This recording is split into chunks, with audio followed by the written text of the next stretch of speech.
started, Officer Cassie. Ladies and gentlemen, Ryan Cassie.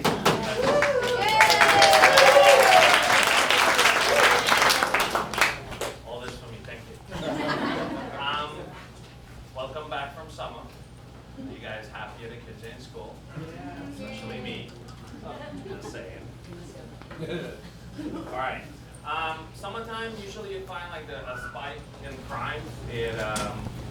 Actually, it wasn't bad at all. I mean, to say, yeah, it really wasn't. I mean, the regular stuff still get the drugs, blah, blah, blah, you know, and stuff. But other than that, from compared to like all the people burglaries and stuff, it wasn't that bad. There was one residential burglary, and it was basically domestic involved. So, you know, so that's how that is. So I wouldn't even count that, but we have to. And there was one residence that 4 vehicles was broken into, but it's the same residence. And then the guy chased, it was 4 black males, then they ended up in the turnpike and northbound, and that's where it ended there. But so I think they have some leads on that also. Broken fence, someone came home, fence was broken, so they called PBSO. Let me see what I get. That's it, pretty much, and 1 shot fired in the area. Someone said 30 to 40 shots fired. She was the only one called in. PBSO came out, they searched the area, still doing nothing they found, so I don't know. Okay. And you all know what that app you can connect, right? Where, yes, no? Maybe? No? Okay, you guys could go, there's on your phone, and basically there's an app you can download for PBSO where you literally now, it's a big thing where, so you don't have to speak to someone. If there's a crime, you can just go in there and do it. It's a lot easier. It's a lot easier. So if you guys get a chance, look at it. It's called PBSO spyware. And if you take pictures, it'll go right away. It'll go through, but connect, protect, and they look for the PBSO, it'll automatically connect, and you can go through and do it. It's a lot faster. A lot of the other communities work in town and stuff and use it to go through and be able to put the information into PBSO for their any type of crimes. If you're seeing the vehicle that you can take a picture of with the license plate tag, this is where you go through and you just connect, protect, and you can forward that picture over to PBSO. What is it called? Connect and protect. It's an app. And then go PBSO. And there will be a little thing for PBSO. And then it'll ask PBSO you, Connect and Protect mobile app. right, and then it'll ask you what is your location, and you want to use North County. That's District 3 up here. So like when they're stealing the FedEx packages from somebody else's door, you can send it in? Yep. Take a picture for callers. Because we've had a few of those. Yep. Any questions for? Any questions or really good comments? Or really good? I have a comment. I hope you had a good summer with this. Oh, I did. I know you did. I'm not getting paid for this, but please visit Jim. Nothing else for PBSO. Rock on. Thanks very much. Thank you, guys. Thank you. We now have a very short report from Steve Hinkle, the SIRWCD president. And then you short it, short, just point through. Can you guys let more mosquitoes in, please? Awesome.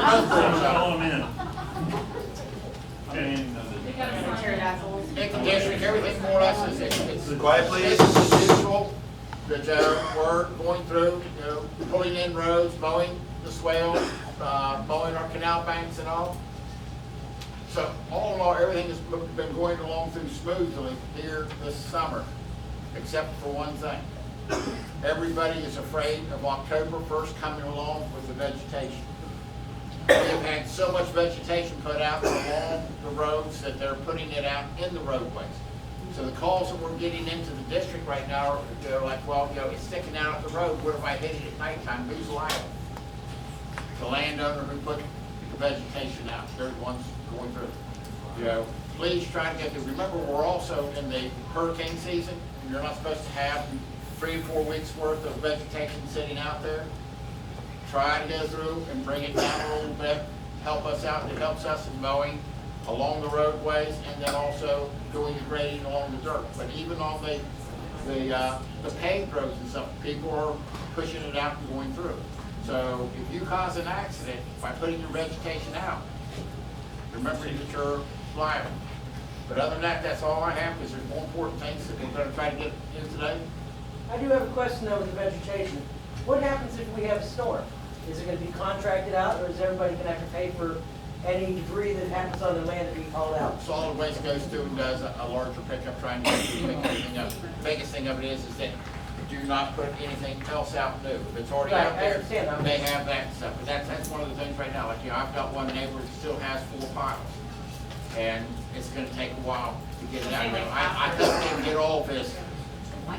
She's talking about after the I'm storm. talking about like a hurricane. And we have, then FEMA is After the called in storm, and it's then FEMA FEMA picks up. comes in, That's what I thought. But That's before what- the storm, yeah, they'll come in and do a little bit of extra pickup just to try to get rid of that. Right, that's what I thought. I just But wanted we to make don't need to sure. be adding to the problem, I think. One other thing, if you live along a canal, if you see any vehicles that has vegetation in there, any landscape vehicles on our canals, more than likely they're gonna dump on our canals. Please call the office. Thank you. By the way, that's Mike Dillon. He's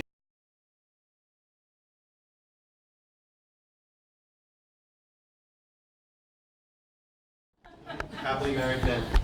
Hey everyone, my name is Susan Kennedy. I'm the president of the Jupiter Farms Environmental Council. I'm a former director on JFR, and I'm a retired attorney in land use and local government. I am not a practicing attorney right now. I just want to make that clear. However, I do have a lot of experience in land use regulations, especially in Palm Beach County. So the board asked me to give an update on some of the issues that have been going on in our area. The first thing that I'd like to talk to you about is an issue that's been happening countywide, which does have some effect in Jupiter Farms, and the Commissioner's Office asked us to ask you for your input on it. Right now, we have a lot of landscape services that are in agricultural residential areas of the county, both here in Jupiter Farms, but more out down in the acreage, down in Royal Palm Beach area, down in the agricultural reserve. Very large lots, and some of them on very small roads, right? The 30-foot easement roads, just like we have in our water control districts. And some of these acreages are 20, 30, 100, 200 acre properties. So what has been the practice in the past is that landscape services, which are not agriculture, this is the agriculture uses for Palm Beach County, nurseries and nursery wholesale are an allowed use. The landscape services are a commercial use. So, but what you can do is if you have a nursery, you can have landscape services as an auxiliary use on your property. So if you are, a nursery on Indiantown Road, you could have a portion of your property that is also landscape services. And what we mean by landscape services are the guys with the big trucks, multiple people that go and they take care of all of the landscaping services in Palm Beach County. So right now the rule is that you are supposed to only have 50% of your receipts, actually 45% of your receipts can be landscape services, the rest of it has to be nursery services. Well, it's impossible really to police that in the county. So if someone gets a code enforcement call, on a big property that has a lot of noxious uses, or the neighbors complain, it's really, really very, very, very difficult for code enforcement to really find out what's going on the property. So what's being proposed is this, and I know it's a little fuzzy, but what they're trying to do is have landscape services as an accessory use come in for what's called a DRO, Development Review Order. So you have to come in with a site plan that says, this is what, hold on, I'll get the, why won't it? What'd you do? Why won't it change? You screwed up. I did not. I need to go to She has the no next page. fingerprints. Riffer time. So, what they're trying to do is have people come in with a map of their property You want saying, that one? yes, with a map of their property saying, this is what we're using for nursery, this is what we're using for storage for landscape, this is where our parking area is, et cetera, et cetera. So that code enforcement has a piece of paper that when they get a complaint, they can go someplace and say, you're not following the plan that you submitted. So that way, it's a really black and white, yes or no, this is what's going on with landscape services. So that proposal has been we've been working on that since 2016. 3 years is when it started. So right now, this is the current rule. It's proposed to be changed. The proposal is to have the accessory use of 45% of the bona fide nursery area, remove the receipt requirement, which was never enforceable, limit the number of employee vehicles that can be on site, include access and drainage, and have a review process for the site. There's been a tremendous amount of pushback from the landscape industries of Palm Beach County. They're all saying this is going to put them out of business because the big boys that are doing this are not using 45% of the nursery property. They're using 100% of the nursery property. And that's the problem that we face, is that this is a heavy commercial use in residential neighborhoods. So the county is trying to get a handle on all of this. So that's it in a nutshell. Does anyone have any questions on it or any immediate feedback, whether this sounds like a good idea or not a good idea? So how does the heavy commercial use that their pushback is related to affect us or their neighbors? Well, if we had a property that was more than 3 acres in size, that was being operated as a nursery, they could go in and have and claim an accessory use for landscape services. Under this rule, 45% of their property could be used for landscape services, whether that's for storing material, for storing trucks, for employee parking, whatever it might be. They can use the common offices the same, but so what that would entail is 3 acres, so like 1.5 acres of it, just under 1.5 acres of it could be landscape services. So that's how it affects, an actual property. What would happen is if there are illegal uses in Jupiter Farms, it would enable code enforcement to enforce any complaints. Now I have to tell you that code enforcement has over 60 complaints in the county that have been backlogged because we've been working on this for over 3 years. Do you know if any of those are Jupiter Farms? No, none of them are in Jupiter Farms. And they're all larger acreages. Francis? What if somebody had 1.25 acres, 2 acres, and they were lawn maintenance type people? It's slightly does it different. affect them at all? It's slightly different. So if you are, don't throw tomatoes.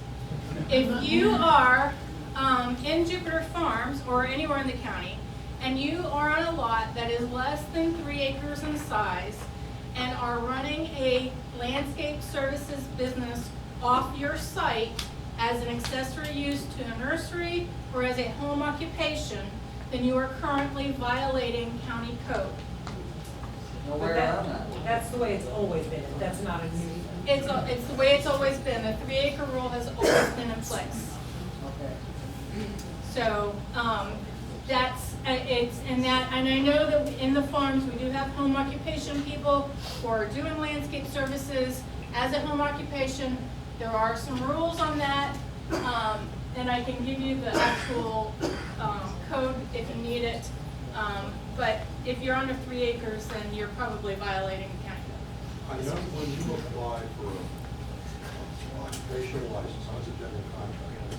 Yeah. My office was in Jupiter Farms. Yeah. This is 35 years ago, 30 years ago. I was told, you cannot bring your crew to the site. Exactly. You cannot bring the public to the site. You cannot store your material on the site. You can have your office. They tell everybody the same thing. Yes, they do. Now, there are people in business that say, well, if your neighbors don't complain, you can get by with it, which is true. I've been out here long enough to see people fill their ponds with landscaping. Other people's landscaping. And you know what this does to the groundwater. Personally, I think it's tough, but the zoning's the only thing that protects homeowners. Yeah. And I'm personally against zoning, whatever, exemptions, because they get Right. put on the property and it never goes away. And that's part of the reason why the acreage requirement is so large, because when you have 3 acres or more as a commercial Yeah, that's business, fine. because you have to put in the buffers so that you're not right up against your property boundary with your mulch pile or your debris, so that you're not impacting your neighbor's quality of life. Will the code enforcement people be allowed to go on the property? I have a situation behind me, and every code enforcement person tells me we're not allowed to go on the property, we can't look, we're not allowed to sit on the property. Code enforcement can go on a property, but only with the property owner's permission. So how do you enforce such a thing? Well, there's a series of steps that code enforcement does, and they can actually put a lien on the property without having been on the property. How often does that happen? If you're persistent, it happens quite often. It happens quite often, and it's also whatever they can see from the fence line. And no, they don't use drones. Enforcement This is does a not. flag lot, so this person does whatever they want, and they see nothing. If they can see it from the gate, then they'll cite that. If you're persistent in the complaint, then they can actually, they have watched properties before to count cars coming in and out of them, you know, for employees.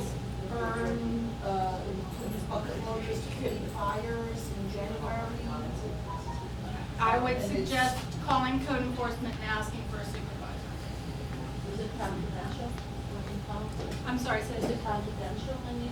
you can get it, you can make it confidential, but anything you do put in writing with the county is public records. It is not confidential when you say you're gonna be anonymous. It's not It's not not. necessarily. No, I had the homeowner It's come to not. my. I know. They I've had lie, house they lie, sorry, they lie. Well, it's the Sunshine Records issue. That's a public record. I don't know how many are in Jupiter Farms. I was only given that number. There are a bit over 100 countywide. So, and many of them are, you know, they're multi-million-dollar landscape companies. Anything else on landscaping? Yes. Susan, I've always known you to have our best interests in your heart, so I'm thinking it's probably a great thing that you've developed here, am I right, in your mind? It's something that I have been involved with for 3 years. When they first started this in 2016, they actually folded in the home occupations into the whole rulemaking quagmire, and I asked them to please remove that because it's really a different kettle of fish. And I'm now an appointee on the Land Use Regulation Advisory Board for Palm Beach County, so we've had this in front of us a couple of times. This whole rule has been before the Board of County Commissioners in July for the first notice to do public notice, and we'll have their first hearing in August. So if you have, no, I just, Okay. if there's any other feedback, please, you know, feel free to find me after the meeting if there's something that really bothers you on it, then. But you're not all here to hear about the landscaping.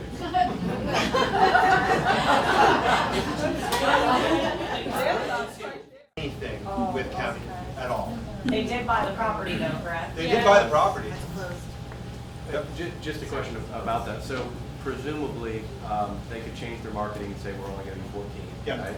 But the county is now stupid on. enough to accept it. Yeah. So, but the county's on notice now, and they're watching this. I The mean, county because is they- actually making inquiries. Okay, because they would still have to file, even if we Yes. presume they would get approved for a category 2. They would still have to file, and Correct. they. Correct, and they still have to get Board of County Commissioners approval. Right. And I'm not saying that it would never, ever happen, but I would estimate that it has to be a purple dinosaur for the county to say no. Now, this guy may also decide, you know what, I can't make my mortgage payment. Right. With On, that fewer people. on 14, if he was counting on 24. In which case, I invite any of you to purchase this beautiful property at the new low, low rate. What's the name of this treatment center? I don't know. Yield behavioral health. Heal behavioral health. No one knows the name of the owner. Yes, I do. Yeah. Oh, is it 5 acres? It's 5 acres. It's 5 acres. Could they possibly have a CO1 and CO2 on the No. same property? No. It's one address and one license per address. Or if somebody could beat them to the punch and open up Because a I heard there's CLF1 several down the houses street. on the property. Yes, there's a main house and 2 smaller houses. So they can't say one or the other? No, Speaking of that, I live around there, and with all the building and a single dwelling, how did they build 2 huge houses and one a little bit smaller guest house on that 5 acres? No clue. And it amazes It me. would've I been wanted to put a mother-in-law suite, and I had to jump through hoops, Steve, and get. I don't know when they built it, and that would make a difference. I was told they built it because it was attached to the smaller house first. That because it was attached, they didn't have to have the permits to build the big one. The bigger one was second. And then they It's put attached by breezeway. The bottom line is though, whether it's 1 building or 3, they're going to be capped at the It's most, a one address. at the 1 address. But Yeah. it's like 14 altogether. With a total of 14 people if they get the reasonable accommodation for the CLF2. My question is, how long of a process is it going to be if they apply for the CLF too? about 6 months. About 6 months, if not sooner, and And that's just the here- board, that they're the only ones that can say that Because it he has to be a doesn't have say? BCC. because it has to be a BCC and zoning, Will there but be a notice for public hearing? no, there is no, There is for the BCC determination. And that's what I Oh. What is a For BCC? for a CLF2, they have to have a public hearing. And does the public get a say? Yeah, it's a public hearing. Yes. at the Now, BCC, what but will not zoning. happen, what will happen is it's kind of a 2-step. So they submit their application, and then they also submit the request for reasonable accommodation. The attorney basically will determine whether or not they get reasonable accommodation. If they get reasonable accommodation, then it gets sent to the Board of County Commissioners for their approval or disapproval. So that is a Board of County Commissioners decision. And they will look at all sorts of things like, you know, the area and what the proposed use is and what the site plan looks like, a multitude of things. How about that it's so close to an elementary school? Does that That matter, is or does that not- fall in and? It is not in the code as a factor. factor. Nor is it in the. And if it's not in the code as a factor, the county commission's gonna be very careful in Right. saying yes or no, because they don't wanna make something up, because then they'll get. It's also sued. not in any legislation for the 1,000 feet drug-free school zone. Sorry, just presumably they can continue to market and house while they wait, right? So there's No, no, they cannot house right Well, now what until would they stop get a them? state license. What would stop them? No state They don't license. have a They permit. don't have a state license. But You they would stop can them by just, calling. they can bring people in, I mean, who's gonna stop them? From what I understand. Call. They can pick Call your code call. enforcement, call the police department. I'm just saying, if it takes 6 months, right, he's got a mortgage to pay, he could put people in. You are not allowed to start the use before the Quiet, use has please. been approved. I understand the rule, but I'm saying there's nothing that would stop him unless we were to Unless police. there was, you know, violation after violation. And if there are multiple code violations or calls to the sheriff or whatever, that is something the Board of County Commissioners. The can pile of take. trash in front is already a month-long code violation. So the only way to get them It's is finally from gone the today. neighborhood. Most of Yes. Over here first. When I said there's when you said there will be a public hearing, Will it just be something in the newspaper? No, Or there'll be a will they actually- sign on the property. There will be a sign on, that's what I'm I saying. think So- it's one of the big So yellow. if people are concerned enough, they can drive We'll- by to see and make sure. We'll also let you know. One thing, when you're making a complaint, it's so easy now with a phone, to email a picture. Sure. Complaints are much better put in writing, and they're much better cut through box. The county's buried, you know that. Yep. And people call about things that don't really exist or they're exaggerated. Take photographs, put it in writing. Don't worry about being anonymous. That makes no sense. If you want to be anonymous, don't complain. So in case you couldn't hear in the back, the comment was is that put it in print. Take a photo. Take a photo and document. If any of you are neighbors and are seeing people that are actually living there, then start making a log and you know, take Focus the account, camera. make an account. And take pictures. The code enforcement takes photos and they also take videos. So do what you can from public or your own private yard. Do not go on that property. You know, and let me also remind you that this property closed when? So we're on this at the very beginning. And county knows that we're on this at the very beginning. So they're going to be watching their steps very carefully because we're watching them watch their steps very carefully. Did they find out about it through us? The county did find out about it through us. I don't know if you're here, but you know who I spoke to. Thank you very much for calling me. And shh, not anonymity, please. I was anonymously pointing. Jillian pointing. Yeah, look over there. So thank you, because you know that's what this community needs. There's a question back here. How many CLF 1s and 2s are already residing in Jupiter Did Farms? you get that info? Right now, I believe there's only one operating in Jupiter Farms. One, Right a down 1 or a front. 2? Yeah. One or a two? A 1 There or are a no CLF2s in Jupiter. There are no CLF2s in Jupiter Farms right now. There was a question up here. Yes. Sandy, yeah, if I understand correctly, having done some of the legwork on what's going on in Country Estates, there are also requirements for their property for CLF2, like fencing. Yes. And landscaping. Yeah, to- and I was having a hard enough time getting this That's done. fine, But there are requirements for landscaping, there are requirements for setbacks. They will have to upgrade their septic system, we already know this. They may ask for variances, in other words, not wanting to put up fencing and Then- spend money Yeah, on the property. and that is actually an issue that is ongoing and up, are they in for public hearing yet? Ooh. No. They have to reapply over in the estates.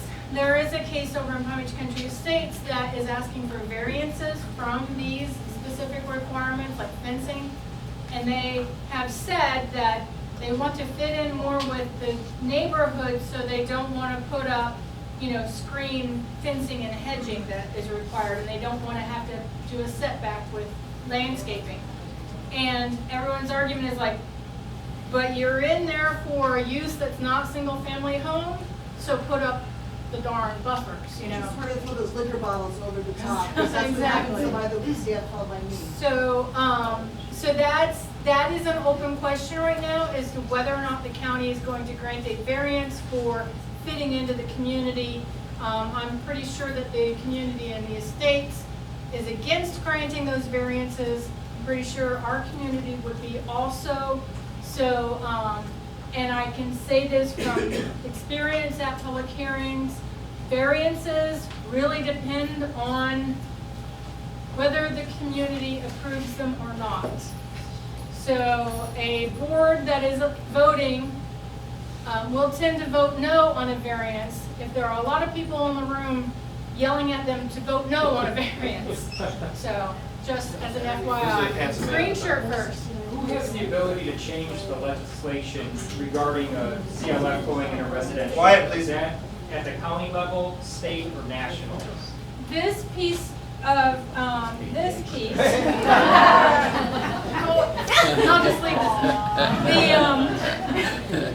this. It's a federal law. It's a federal law because of the accommodation issue. It's an ADA issue. At this point, it's an ADA But issue. how could that be residential when it's a commercial, when you're Because bringing of all the- these people in, it's. But as long as the size of your residential facility does not, what's that wording? Does not fundamentally alter the local government's zoning scheme. Okay?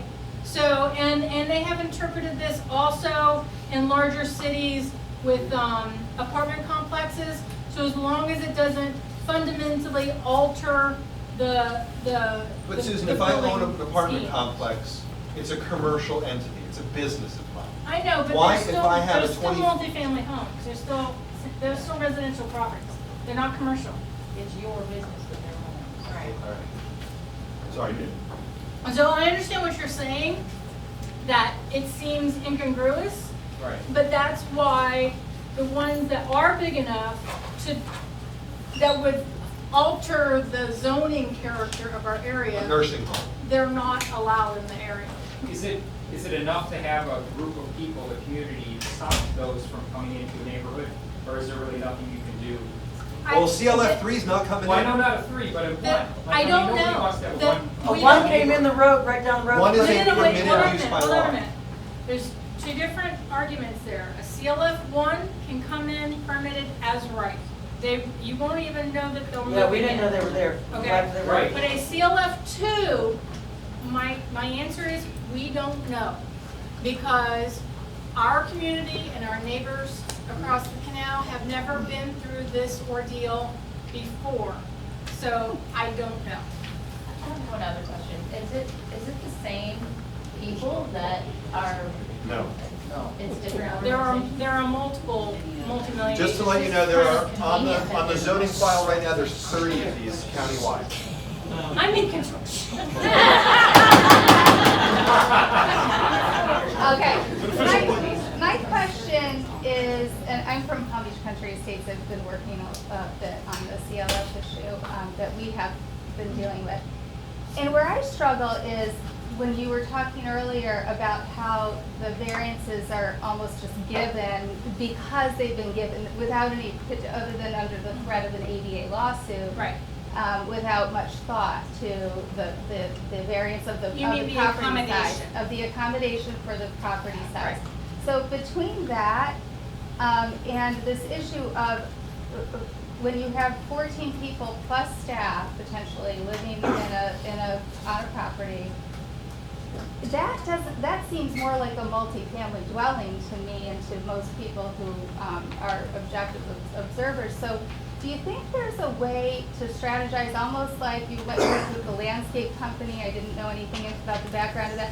Is there a way to come to the county proactively and be able to say, once and for all, if it's a single-family residential neighborhood, that of 14 people plus staff is more like a multifamily dwelling and doesn't belong in a single-family I think it's a good question, because the way that the rule is written right now, it just leaves it open to whatever interpretation. Now, there are other, like the RE and the RT are also low-density residential areas.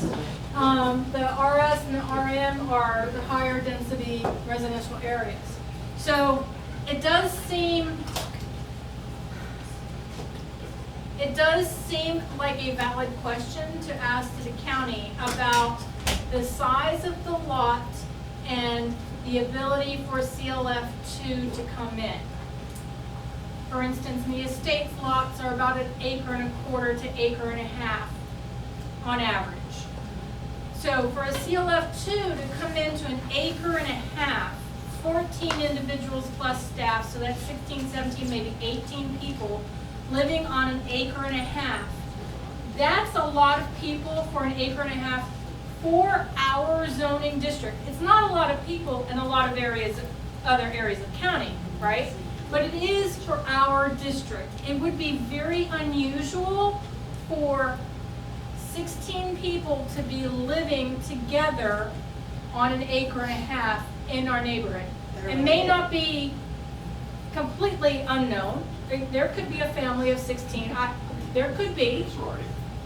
No, family. But the idea of 16 people living on an acre and a half is in a very intensive use for that acre and a half. The argument gets a little bit more tenuous when you go to the 5 acres. Because 5 acres is a much larger property. So, but I think that is a valid question when we're communicating to the county. Over here first. This is a really stupid question. Why would these folks pay a premium to live with farms? Well, there's a couple of reasons. Like, what farm is so cheap compared? Like, why? Well, because treatment costs are are They're billing us as a high-end $18,000 a month. So some people are paying $18,000, and we're in Palm Beach County, Florida. We are a very high value part of the country for people, especially professionals, who are trying to go through a mandated recovery program. Right. Can I just make a statement? Their insurance pays for it. Exactly. Well, this is so crazy. We all do. They have the same land and more people. We all do. Somewhere else. Basically. Francis first. Is there any way to exceed that 14 people, or is that good? That should come? That is by code. If they do it, they're doing it and violating Yeah, code. there is no way legally for them to petition. No, because that becomes a CLF3. Can I add one thing to that and some of the concerns over here? And you might be aware, having looked into this now with what you guys are dealing with. July 1st, there's a new law, okay, you're nodding, we know about this, where all of these places, regardless if it's a CLF1, if there are 4 people or 6 people or 14 people, are going to have to register with the FARR organization, and they, which is a third-party certification entity that's based in South Florida. They've done a lot of work in terms of helping to control some of the issues in Delray and so on. We're in a lag time right now where I don't know if you guys know when the deadline's gonna be that they'll be required ultimately. Bureaucratic thing that Whether it's 6 doesn't months say when or the 9 start months, date is. I don't know if DCF's given any direction to these people who have the licenses, but once it's finally in place, you'll be able to pick up the phone under suspicion, without a picture, without anything, and FARR will go in and inspect the facility, because in order to, they can't have a license without being a member of FARR once this gets going.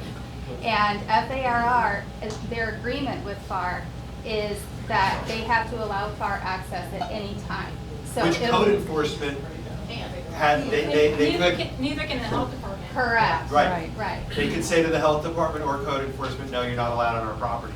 Right, so they're gonna have a So I harder can't go time in and getting count how many away. people or count how many beds, but FAR is going. The new legislation, and it's gonna take some time for that rule to be enacted, but that new legislation is in response to a number of complaints statewide about these facilities and adult congregate living facilities and other group home facilities that have no real watch guard. You know, there's no real oversight. So, yes. Is there any oversight concerning drugs being used in the treatment center? No, using drugs for fixing whatever, however. If there's anyone that's on a remediary drug, then that has to be administered by the authority health official. From my understanding, most of the group home settings do not administer drugs on site. They're usually associated with another medical facility where they go to on a daily basis for their prescription refuel and also. And by the way, the same company that has bought this has also bought a $1.5 million health facility down on Okeechobee that they are refurbishing. This is big bucks. So that's a lot of money. That's going to be their clinic. So. And that's still, you're still saying it's not associated with the other facilities? No. It's not associated with the parents. Is there a way to, look, somewhere we can look up to see where all these facilities are? As of now, not that I No, know. we don't even know. There's more than one, there's one on Many. There's Many. many. There's one by From me. what we know from county, they told us one. So, Well, well, Lauren has a website and it lists some facilities, only the ones that are certified by them. and soon they'll have more because everyone's gonna have to be certified. I think that facility advertised itself as a PHP, which is partial hospitalization. And I've worked at many treatment centers, and that usually means there's doctors and nurses there. It depends on how the individual facility is staffed. Yeah. But in order to administer any kind of medication, they have to have a licensed person there doing it. I just want to say thank you for you being you, but I also want to say I was kind of active on that thread on the residents page. And upon reflection, when I thought about it the next day, a lot of the people that were there, everybody in this room's been touched by addiction.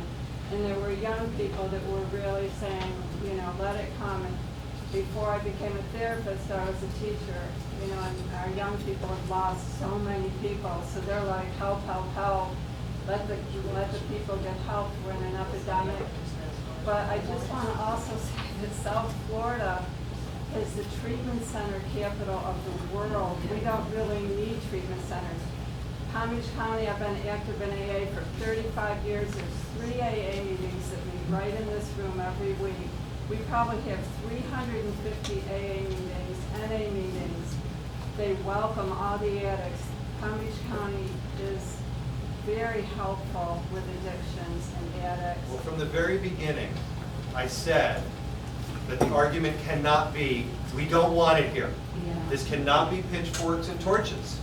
You can't get up in front of a zoning meeting or a BCC meeting. However, if you know that there are county codes that they're going against, if there's zoning that they are going against, that's the arguments that you can make.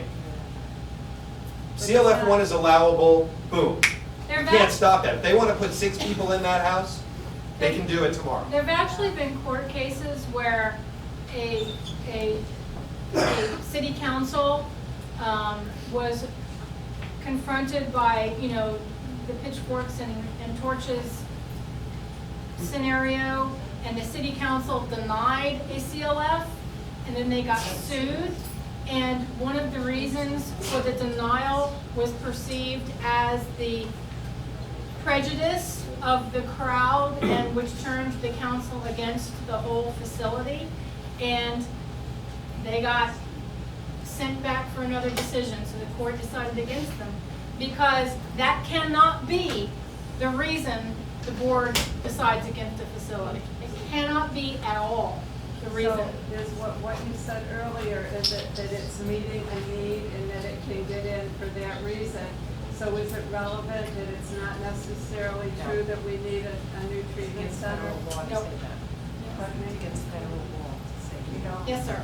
Sorry, just so I'm clear on, so if they decided, like they closed on the property, if they decided 6 people will pay their bills, they're happy with that, they can do that, there's no. They can do that If they, with very little paperwork. if they say, sorry, we misstated what we put on our Facebook page, we didn't mean 24, we meant 14, then they can file that with the county, it'll take 6 months before they go, However there'll be a long, public yeah. hearing, and then they would say, yes, go ahead with 14, Correct, is your estimation. correct. And then if. Provided they follow all the rules. Right, and if they decide that it won't work economically unless they have more than 14, they could back out altogether, like it's a Correct. non-starter. Sure. But the most likely scenario that I could see is that they move ahead saying it's going to be 14, and then we would have to watch very carefully to see that it's more than 14. And by that time, the FAR supervising and overseeing would hopefully be in place where it's not going to have to be, well, we got to put surveillance cameras on it. And, you know, if we see something fishy, you call them and they will get on it. We also have to make sure that they're following all of the required guidelines in the county code. Nobody comes in at a certain point to make sure they're following the rules at all. Correct? Not right now, Right, but not there right now, will but there will be be. now that They will eventually. Yes, that's changing now. Oh, here. So let's say there's, 14 people living there and they meet all their requirements. Who's to say that they couldn't, like, busing 50 of them for the day from some of their other locations and have a picnic out in Jupiter Farms. Actually, there's no rule against that for any of you doing that. Right. So But here's the deal. If you've got high-profile people paying 18 grand a month, that's not going to happen. No, it's a live-in residential facility. So if you or them want to bring in 2 school buses full of people and have a picnic on your property, you can. They just can't stay the night. Are there any more mosquitoes that want to come in? Because that'd be awesome. The pizza's here. Okay. So, a little earlier, you were describing type 1, 2, and 3s. I think it was 3 Pershing at the moment had a radial setback, one to the other. Yes. They all 2 and 3 do. And so, what's the setback for 1 and 2? I think it's 1,000. 1,500 feet. So, 12 or so 1,500. you shouldn't end up with 3 on my block. No. No, but you could end up with one on probably every other block. If someone here lives on Rocky Pines and opens a CLF 1 right now, then, you know, in this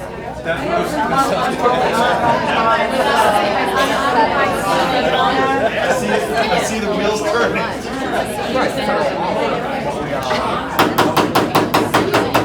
Anybody named John order a pizza? I'm not kidding. Did somebody named John order a pizza? No, I'm not kidding. Yes, I'm sorry. So, I'm not practicing. I have to be counseling. Quiet, please. For residential, most patients are in transitional. That you will see as transitional. It's not clear, but there would be no prohibition on that.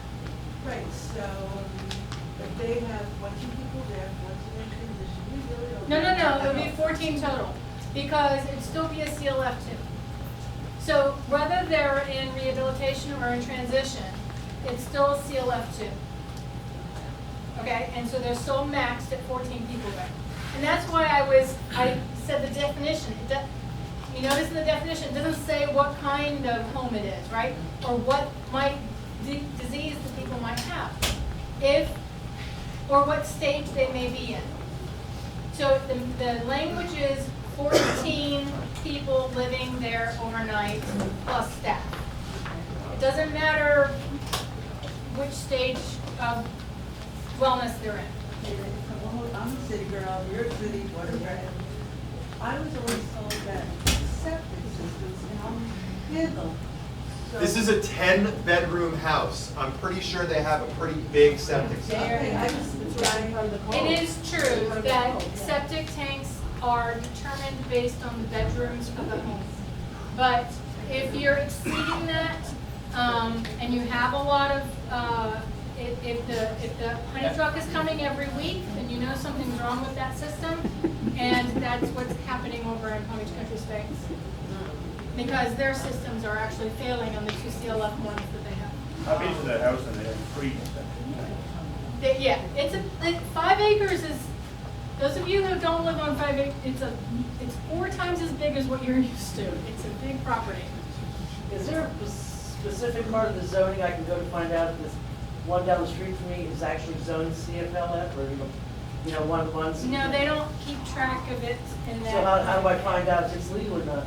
You could get the address and email zoning or the commissioner's office and have them look into it. That's the only way. Email the commissioner's office at this point. This is a really. Because people are saying there's one down the street from them, and there's only one out here. This whole issue has been raised in profile at the county. There's 30 applications sitting to be reviewed, and zoning just today, as I was working on it, actually put a hot button on the front of their zoning page about reasonable accommodation, because there's so many people that are emailing and calling and requesting information. But guys, being that it's now 10 after 8 and Susan And still I have has one one other more. topic, this is still in the first week We're very initial. of our radar, and so I want you to know that we are on it. County knows we're on it, they're on it, and we will keep you focused. If you're not on our mailing list, please make sure you sign in, and we'll get your email put on the mailing list, and we'll keep you posted via Facebook, and Okay. it's going to be kind. So, quickly, because We have there is an application that has just been submitted to, for, it's called Rise Soccer, whatever it is. It's a soccer thing. Barry, to you, that's football. So this is 5 acres. This is Rocky Pines right here. So you know where we are. It's got this off the zoning map today, so it's public information. 28. 19. It's Excuse me, acres. this is very important. It's 19 acres. It's 19 acres. It's 19 acres. It's not 5, I'm sorry. It's 19 acres. It's on the, right on Rocky Pines. They have submitted for an application. This is public information, so I didn't post the question, like where the house was that's in question before, because it's not a public thing. This is public information, so. So it's right there. It's a 19-acre property. To remind you, we are zoned 1 unit per 10 acres, which means you can only divide your property if you have units of 10 acres. So if you have a 20 acre or a 20.125 acre property, you can divide it into 2 and sell it for 2 homes.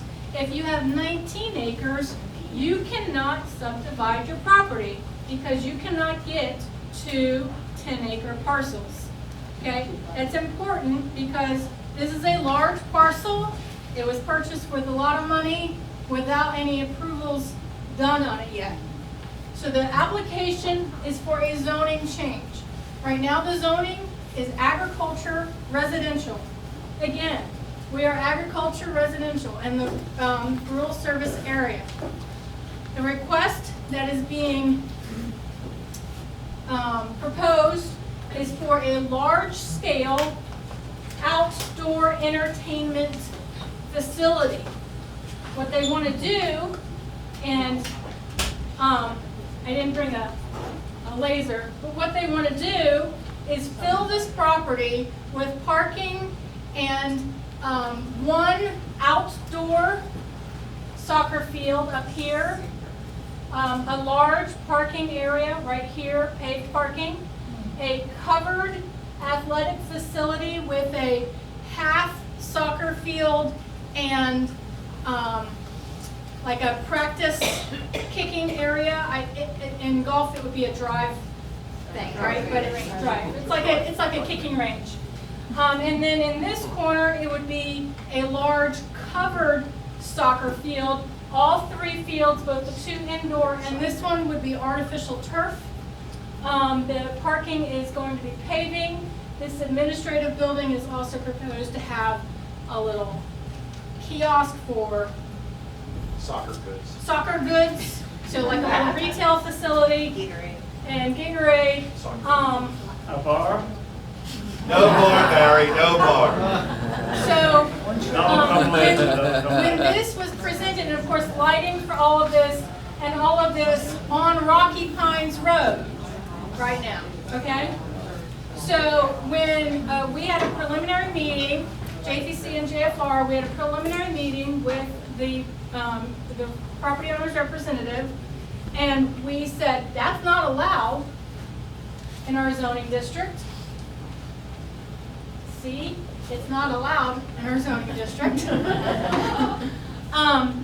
And you know, the scale is just huge. What are you freaking talking about? You're talking about 3 buildings that are the size of a soccer field, which is how big? Big. How big's a football field, Barry? 100 yards long and 75 yards wide. Right. Is it football or soccer? Is that imperial measurement? It's soccer and football. So that's 300 by 225, but with your seating, with your stadium seating. Oh yeah, it must be. So it's a very large facility. The county told them that building's too big for this property. So they haven't come back to us with any kind of revised site plan. We told them that if you had 1 field, that might be okay for the density and the usage of this area, but they wanted to do all this big thing.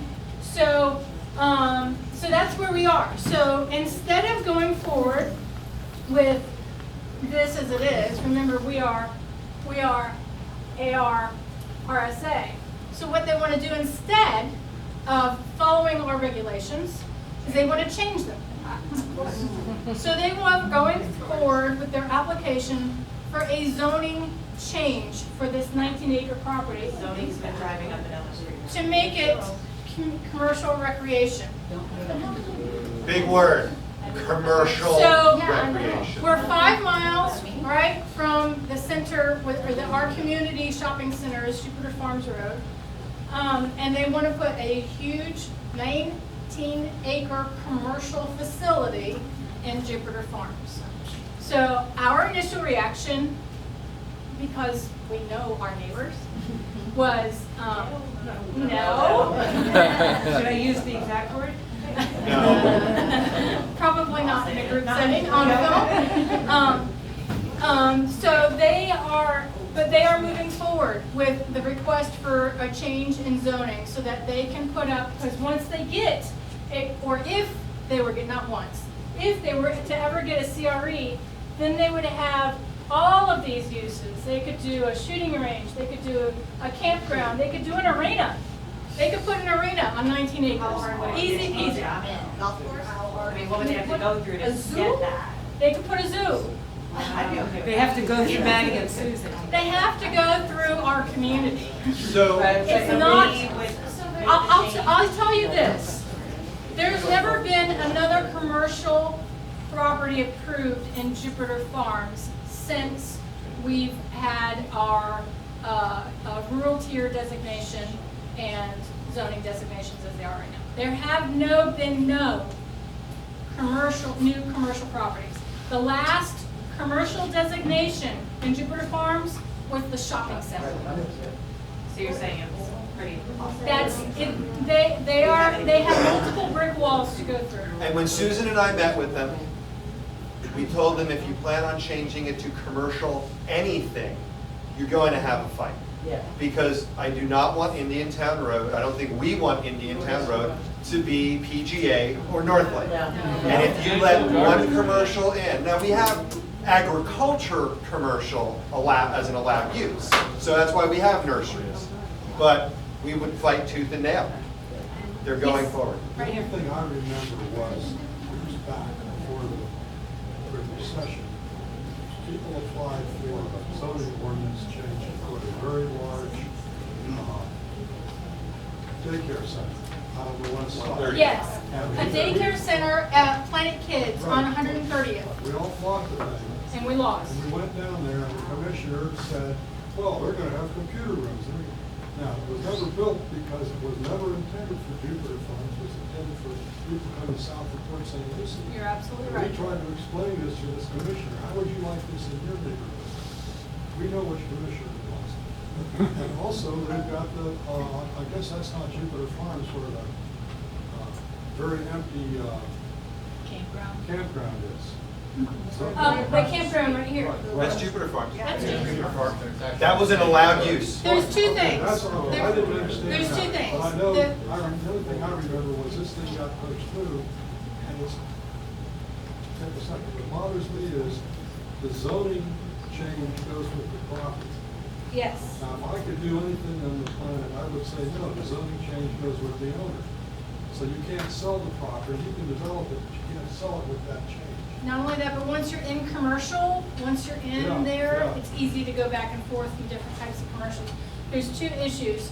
The daycare center is not a commercial use. It's considered an institutional use, and institutional uses can go into any zoning district. So that was an easier variance to get. It was a much easier, it was a much harder fight for us. And the campground is a planned Permitted park. use, It's yeah. it's a permitted use within our area, so. Susan, oh, sorry. Over here first, Barry. then- Okay. So you said they're going through with it. What exactly does it mean and what kind of recourse do we have? We have a lot of recourse. Okay. So- But who's the approving authority? The Board of County Commissioners. Okay. So they have several stages to go through. First, they have to get an application that is complete, which they haven't gotten yet. They have to go through the development review board from the county staff, which says that they've dotted all their i's and crossed all their t's. They have to go through the zoning commission, which is the board of county commissioners, and then they have a board of county commissioners. So they have 2 phases. It's a fairly strenuous process for a property like this because, and there is law, there's actually a law on our side because when commercial development isn't contiguous with other commercial development, it's considered leapfrog development. So it's really, I doubt whether this zoning staff will actually recommend approval of this change because it's so out of whack with everything else. But it could happen and we don't. It could happen, but this is like baby steps into the first part of it. Yeah, this is gonna be a year process. You're gonna hear a lot about this. And they haven't even filed with county. They don't even have the right application in, right? I would like to ask, how closely connected is this with the guys that are wanting to do the sports theatre that are actually on the map next door to each other? They're not next door. Almost. They're almost next door. but they're not next door. I don't know where you're going with this. Oh, yeah, but it's a club, remember, so you have to pay to be part of it. It sounds to me like there's something going on. It sounds like there's a lot of things going on. Graham first. How many people being here this evening live on Rocky Farm? There's several here on Rocky Pines. I'm on 112. Yes, thank you for coming. The impediments you described are, I would call it paperwork, bureaucratic. So there are delays where they have to get the paperwork right. But all of that is sort of semantics, right? So they're going to get all of that right, and then they will sit in front of the county commission board, who will then ultimately decide, right? They have to sit in front of the county staff first, and the county staff has to find it consistent with the county zoning code and the future land use.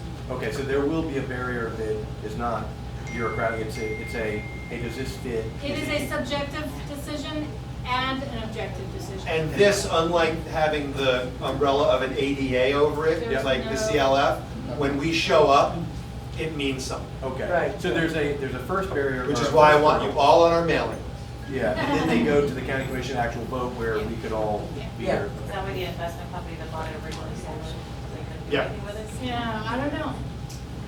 Yeah, they were supposed to. I don't know what some people said.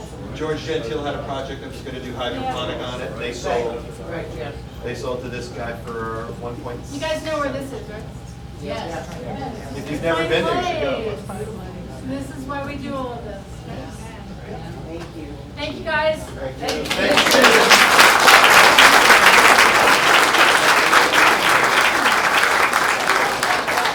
So continuing very quickly out.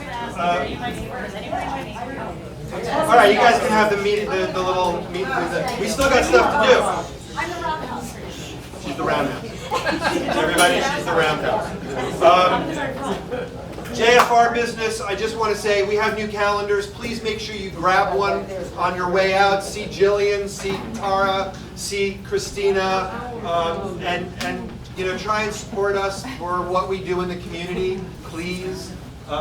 And that's going to go to sleep. That's good.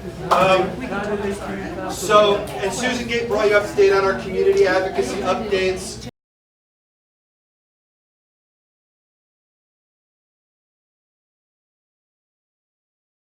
So now we have the SIRWCD Candidates Night, question and answer.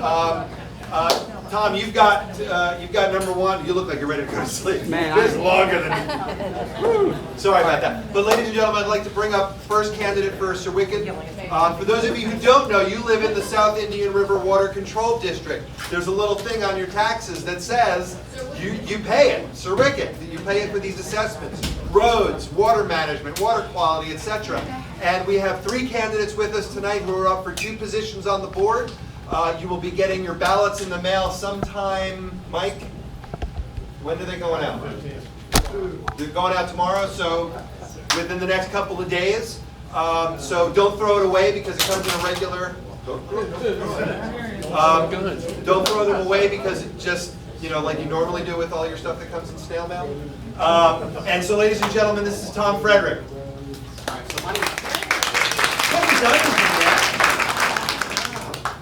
I made it. They're easy. That's true. My name's Thom Frederick. I live in Palm Beach Country Estates. I'll be running against John Jones, who's the incumbent for the East Side resident. That's one of the seats that's up. The other seat that is up is basically an open seat. It can be anybody because the Jupiter Farms or West Side seat has already been filled. So the ballot's going to have 2 votes that you can put. You don't have to put 2. You can vote for one and you choose. It's really entirely up to you. I decided to throw my name in the hat, for lack of better words, because I was being frustrated with some of the responses from the board supervisors, not John at the time, during the policy change for the road improvements to 90%. Okay, thank you. I'm being told to speak louder. It's not my nature, so I apologize. I'm not shouting. I had started looking at the owner-initiated road improvement. And during that process, I know there was a lot of social media, a lot of bickering back and forth. It almost became a dirt road versus a paved road type scenario. I know out here at Jupiter Farms, you guys have a desire to stay more rural. I think over in Palm Beach Country Estates, we have a different feel. It's been recognized by various board members. Even the master development plan out here says that Jupiter Farms is a very unique community. So, you know, that's recognized in your development plan, and I think it's recognized, you know, by both sides of the canal. What I had seen personally in correspondence with the board, there's a lot of discussion, a lot of heated discussion about financing, pushing down, you know, the desire to pave. Let me just say this, you know, I've seen things on Facebook already since I threw my name in the hat. I'm not looking to pave Jupiter Farms. Let's be real clear, right? You guys, each road has the ability to make that decision themselves. It's not my desire. It would be the, you know, landowners on each individual street. The other thing that was talked about on Facebook, and I just hate the social media aspect of this whole thing, was that I want to bring in city water here. You know, SIRWCD board has absolutely no authority to do that. That's a community-wide thing. So I would ask, you know, keep an open mind. Let's tone it down a little bit on Facebook, and then let's be civil. And you know, people with common sense can have very sensible conversations. I think I've had some with John before he became a supervisor. We met for beers, had a discussion. I've had discussions with Mike and even Steve, you know, through email. The thing that came up to me that was striking was that in January 2017, there was a landowner meeting. About 40-45 residents got up and talked about their desires or their, you know, desire not to have paving done. And it was continued into February. February, first time, 80% was starting to be discussed. The threshold that 4 out of 5 people on the street would need to approve a, you know, initiative to have the road paved. That was kicked into February, into the March meeting. March meeting, there was no landowner comments allowed because of the nature of the meeting itself.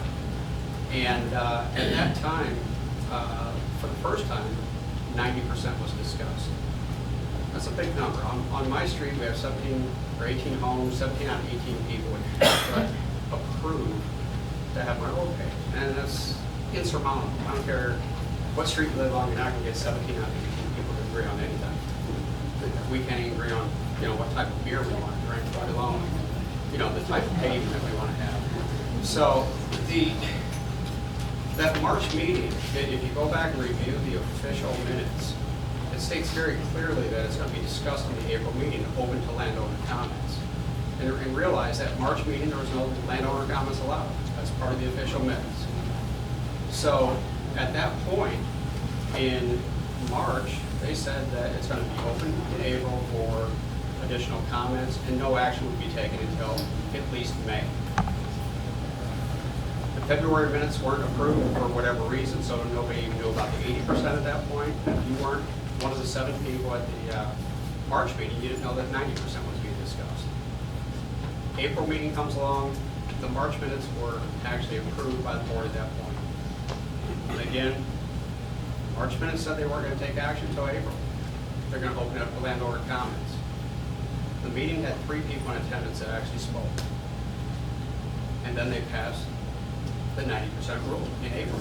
They didn't wait till May. So I had emailed the board at the time, and the comments back were, we spent entirely too much time on this, it's been a year, it's not going to come up again. Somebody else had said, you know, I think it was Mike, said, you know, the process wasn't perfect, maybe we should have a policy, you know, about development policy, which I would agree with. But what I've asked later on to John was, why not do a survey?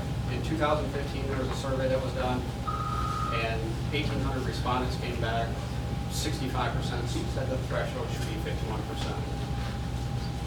The response, John said, well, if you want to do it, make sure you're only talking, you know, to people on dirt roads. If you want to do the survey, pay for it yourself. I'd be interested at that point. We don't want to, you know, put forth district funds to do a survey.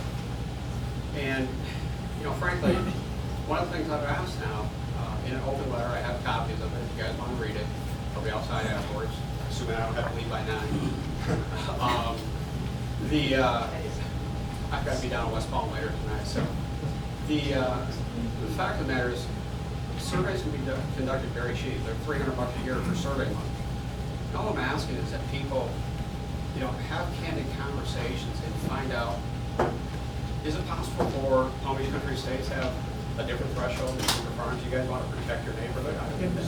I'm not looking to change the rules. What I'm asking is that it's a bigger input. In 2015, there's 1,800 people. Public record on this last resolution, you know, says there was 100 emails. 100 people out of 8,500 people responded, had input on this whole thing. I just don't think it was done, you know, properly, and certainly in direct conflict with what the public minutes said for March. So, you know, my frustration, I wouldn't be here, frankly, had I gotten different responses. You know, yes, we made a mistake, let's take another look at it. I wouldn't be here. So, you know, there's other issues that I've brought up about the supervisors right now. They get paid, they do a good job, and often they do a good job, and I'm not dismissing that. So it's more about the process than, you know, the outcome, I guess. I live on a dirt road. It's not going to get paid. I guarantee you there's people on our street that can't afford it. We're not going to push that down on them. We get together for drinks and things of that nature. I mean, block parties, my wife's got an 86th Way wine club that everybody gets drunk, and the gentlemen disappear. So it's one of these things where we're neighbors. We get along, and it's one of these things where, you know, if you talk to your neighbors and understand where they're coming from, I think we can have, you know, better conversations without this animosity about, you know, the dirt road people and pavers. Oh, you don't like it, move out, you shouldn't move here, and things of this nature. I think it's just disingenuous. It really is. So, are there any questions? Susan? Yeah, hi Tom. Thanks for coming over tonight. I do have a question, and I'm a little confused because you said that paving wasn't the most important issue, but you spent your whole time talking about paving. So my question is this, is what are the issues that are most important to our water control district that you'd like to address, other than paving? I'm talking about paving, I'm talking about the process. All right, so the process, when somebody, you know, says officially that they're not going to do something until May, they approve that in April, and then turn around and do something contradictory to what they just said. I have an issue with that. It's a broken process. I'm not talking about paving, I'm talking about the process. Okay, so I just want to understand so that are those the only issues you'd like to see addressed with the water control? I would like to see the landowners have greater input. I really do. The landowners right now, policy can be changed at the whim of, and again, I should not say whim, but, you know, the board of supervisors can change policy at any time they want with no input. They have that authority by state legislature. So I would like to see is that, you know, we send out a ballot every year. If there's an important issue put it on the ballot, and get official, comments back from the landowners. But that's not representational government anymore. There's questions to be asked. You're saying that if people vote on, Well, people vote for supervisors I know. to do that job. That's what representational government is about. None of our, I don't get a poll from the zoning board, I don't get a poll from the Board of County Commissioners, and these We guys. get amendments on our ballots all the time. Amendments, do we want dog racing, do we want this, do we want this? The people are always allowed to talk about what they want. And you're allowed to talk about it at every SIRWCD meeting they have. You have to show up though. You have to actually be there.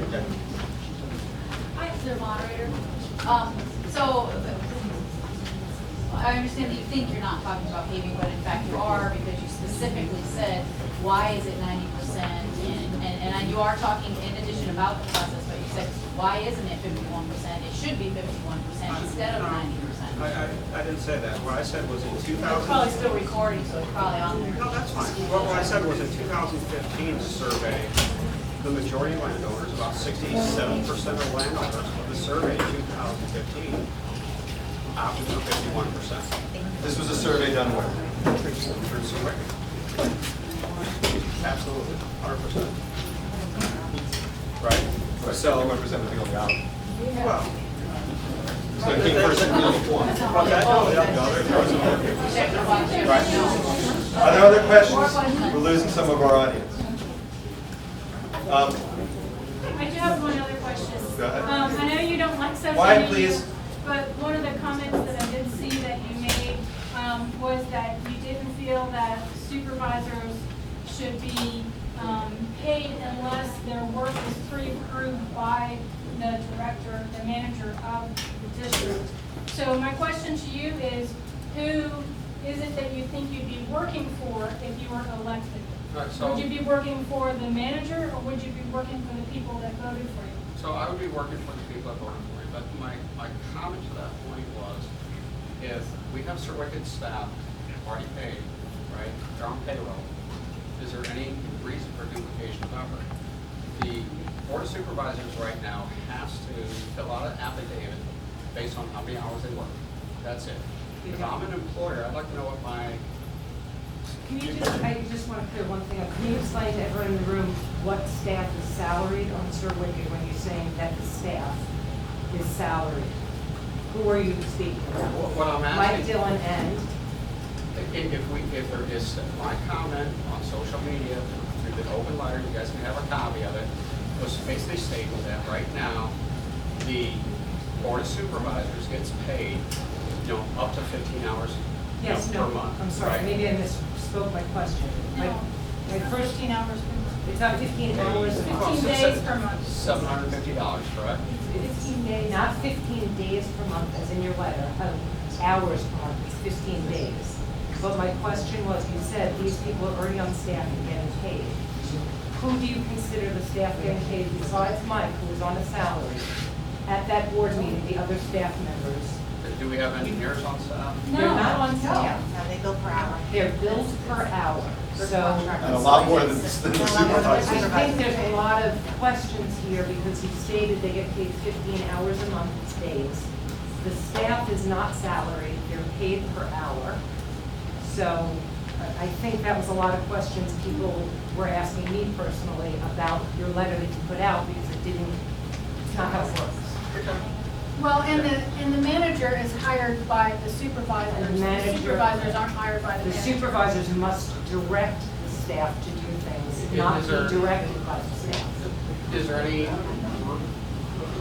any reason for them not to account for their hours other than saying that? Yes, law, because all they have to do is put the Right. number of days But they again, work. I'm pretty sure that there was an ethics case I'm sorry, regarding if you've this. never written out a sworn affidavit, then I don't know how much more accountability you can get than having to do a Yes. sworn affidavit. They are required to put the number of days worked. They are not required to account for each hour of the day that they work, which by law could be a half hour in one day Correct. or 15 hours. Right.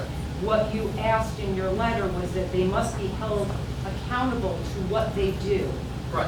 That is not That is not how it works. Oh, would it be impossible to correct a policy to? It's not a policy. No, I know it's not a policy, but we have Florida. Aren't they only accountable directly to the governor?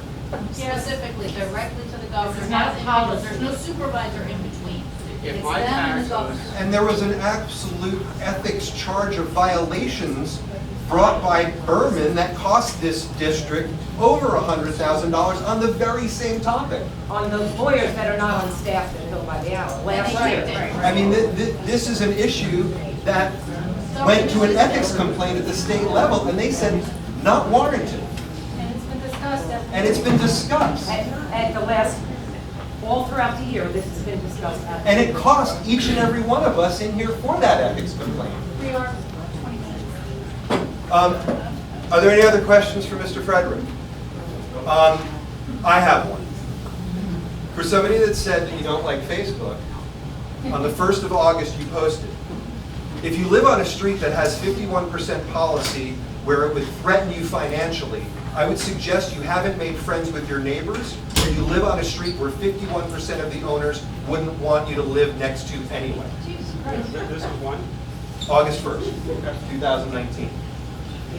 What was your first statement? The statement is, what does that mean? Because you basically just said, you know, if you priced yourself out and you can't afford it, you're probably living on a street where the owners wouldn't want to live next to any house. All right, so that was a conversation where people were arguing about the fact that their owners are going to force, your neighbors are going to force down the baby owner themselves and they can't afford it. Quiet, please. Right? Do you have Tell do them. you have the full context or just that statement? It was your post. No, I understand. You have the full context of the post. No, that was your post. No, it wasn't a reply. It was your post. I understand, but was it a reply to somebody else? It was your post. You started the thread. It wasn't a reply. We're now losing everybody. I apologize. Can you give us a little bit about your background? Sure. Because we have a lot of new people in the room who don't know who Sure. John is. So I've been in Palm Beach Country Estates for 4 years, Palm Beach County resident for 17 years, 18 years, came down here in 2002, I guess it was. Lived in Tampa. Prior to that, I had moved to Tampa after getting out of the Coast Guard. So I pretty much split my time for the last 1984, I guess, 35 years between Tampa and West Palm. After coming out of the Coast Guard, there's professional life, if you want to talk about that. Stockbroker for about 10 years. I was the first salesperson for Shredded in the U.S., big shredding companies that you see running around. Did that for about 16 years. The guy that I worked for lost about $8 million on a stroke of a pen and had to shut down his operation. Good buddy of mine, CEO of our company, has been in West Palm for 35 years. Had been after me to go to work for him for quite some time. He's in the IT business, so IT and cybersecurity. So I'm a senior account manager with that company. Have been since 2011, and during that period of time, I don't know. I mean, pretty proud of the results because I went into it knowing what a mouse was. Learned the industry inside and out, and quite frankly, hold 6 of the top sales records for that company, but it's 35 years old at this point. Go ahead. I have a question. That since this is a drainage district, and what I'm concerned about is my house, my property, flooding, climate change as we move forward. What do you see are the important issues for the district to be addressing over the next 5, 10 years as we move forward? What kind of projects do we need to be involved with? You know, the water quality is always going to be front and center. It's going to get worse. The regulations are going to get worse over time.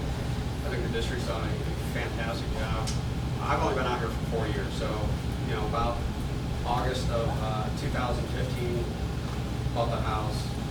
There was a tremendous microstorm or something in the area. I don't know what the hell it was. I thought, what the hell am I doing moving out here? Mike, you heard from me at that point. My road was buried, absolutely buried. I live on 86 Way, closer to the canal. It's one of the lower parts of Palm Beach Country Estates. So at that time, I don't know, I'm sure it was part of the reason at that point, but my to his credit, after the storm back in 2017, when was the last big storm? 2017, 2018. Once again, the road was absolutely buried.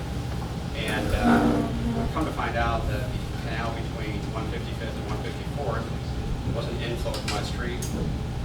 You know, there's issues, you know, the culvert improvements, the outflows, you see replacing culverts all over the place. It's getting better. I think if they continue on that track, it's going to be very good. Water quality, you know, who knows what's going to come, you know, with the algae blooms and things of this nature, what's going to get pushed down. It's going to get more strict, and you have to be prepared for that. I certainly hope we all dodge the bullets. I don't want to have sewage. You know, that's just, could be a deal breaker for almost everybody in this room, but if that ever happens, so, you know, there has to be a good fight against that. One last question. I remember from the earlier webcast or podcast from the River Farms, you hadn't attended SIRWCD meeting for 17 months. So where was your interest in your commitment to that issue? I'd also watch your posts on in Untitled States, and I see all the time you talk about the threshold for paving, the paving threshold. But I don't see you posting about water issues. So I don't understand where your commitment to water is. So the issue with the 17 months, part of my correspondence with the board and the comments that I was getting back, just suggested I come to a board meeting, fill out the comment card, and, you know, talk about it publicly, you know, have it addressed at the meeting. My wife works on Thursday nights. I've had kids in high school, which is part of the podcast. I do listen to it. They're going off to the U.S. Twins. I'll be an empty nester. So when I went to the board meeting, I filled out the comment card. And when the comment card was read, they set it aside and never came back. But there was quite a bit of additional discussion behind it. So I thought I was being cast aside. You know, they knew about it publicly that I had concerns at that time. I was invited to the meeting to, you know, fill out a comment card. And when I chose to come to the meeting, take the time out, reschedule it, a sitter at my house to attend the meeting at that time, it was dismissed. But I think there's something missing between choosing not to go, but you didn't get to speak, and 17 months later wanting to be on the board. There's a 17-month gap of Sure. interest. Absolutely. I mean, I don't have any other issues. You know, at this point, the kids are going off to college, and I've got time on my hands, so it's time to get involved. But I mean, it'd be more interesting to me if you said, I'm really interested in improving the water flow and the quality of the water. I think you might belong on Palm Beach Country States Landowners Association. I don't see that you're committed to what's necessary on the water control district when people are worried about their yard flooding or whatever. And I'm sorry, your name is? Diane Hinkle. Thanks, man. Thank you very much, Thom.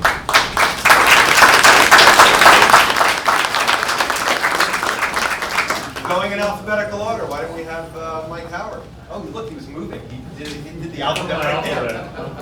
No, not you, John. No, you're not up for election. He's trying to find the fastest way out of the room. Musical chairs. You gotta hold him, you gotta keep. I know, you gotta hold them and keep their interest. No, stop. Good evening, everyone. My name is Michael Howard. I was elected to the Board of Supervisors in the last election for this position 3 years ago. Before I get any further, I want to thank Thom and thank John. Just stepping up to run is a big deal. Anybody that runs for office or has run for office, the learning curve is steep and it happens fast. So having stepped up to do this was a good move in his part. I've been a community member of Jupiter Farms for the past 20 years. Pratt and Whitney brought my wife here, and we've raised. She brought you. And she brought me, and we raised our 2 kids here. I've been a very active member of the community since almost the day we moved in.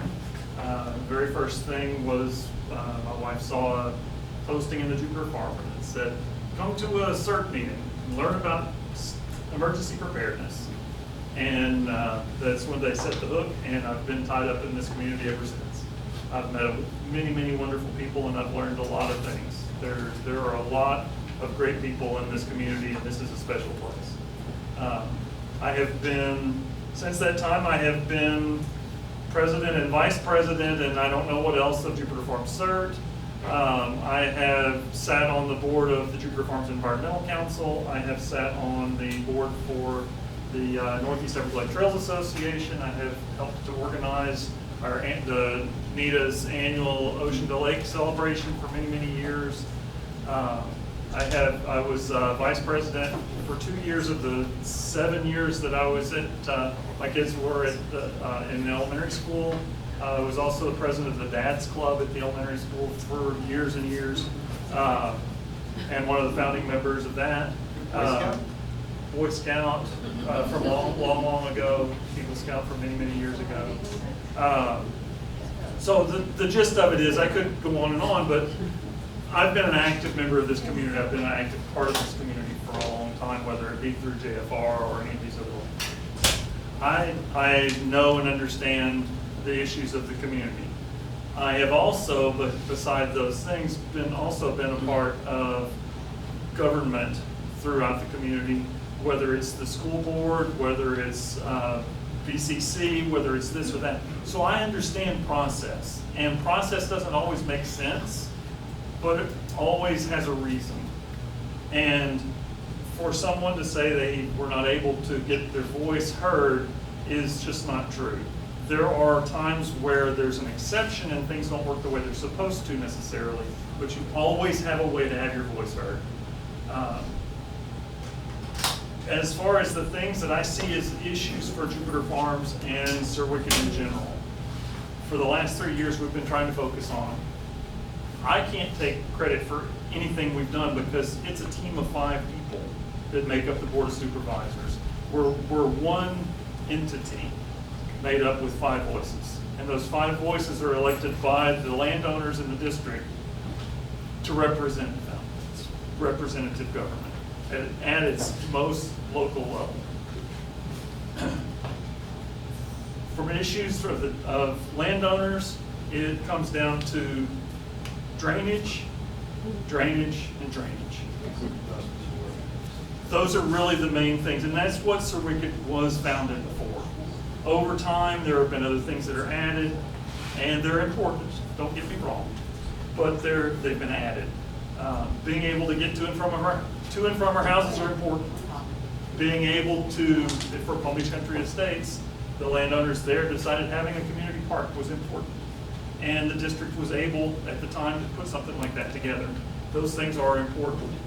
But it's also important to make sure that when we get these crazy rainfall events, like the one we had a few weeks ago where we had 3.5 inches, and nobody had an issue of any concept. I mean, there were localized issues because there's always going to be.